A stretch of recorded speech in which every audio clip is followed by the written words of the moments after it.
ডিসেম্বরের মধ্যেই নির্বাচনের প্রস্তুতি চলছে।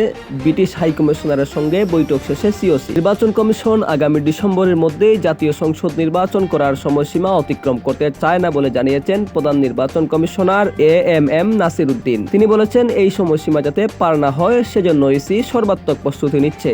এক্ষেত্রে ডিসেম্বরেই নির্বাচন হলে অক্টোবরেই তফসিল ঘোষণা করতে হবে। গতকাল সোমবার রাজধানীর আগারগাঁওয়ে নির্বাচন কমিশন ভবনে ব্রিটিশ হাইকমিশনার সাহরা কুকের সঙ্গে বৈঠকের পর সাংবাদিকদের একথা বলেন সিওসি।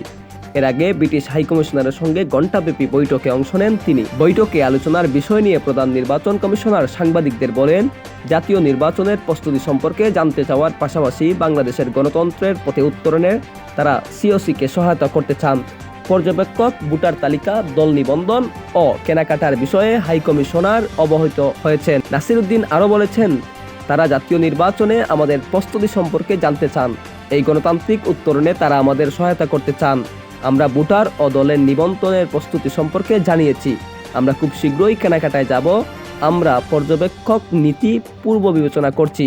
পর্যবেক্ষক নিয়োগ প্রক্রিয়া আমরা সম্পূর্ণ করব। প্রধান নির্বাচন কমিশনার আরও বলেন, যেহেতু একটা সময়সীমা আছে, খুব সম্ভবত ডিসেম্বর, সেটা মাথায় রেখেই আমরা প্রস্তুতি নিচ্ছি। ডিসেম্বরে নির্বাচন, তাই অক্টোবরেই তফসিল ঘোষণা করতে হবে। সময়সীমা যেন আমরা অতিক্রম না করি সেভাবেই প্রস্তুতি নেওয়া হচ্ছে বলে জানিয়েছেন ব্রিটিশ হাইকমিশনারকে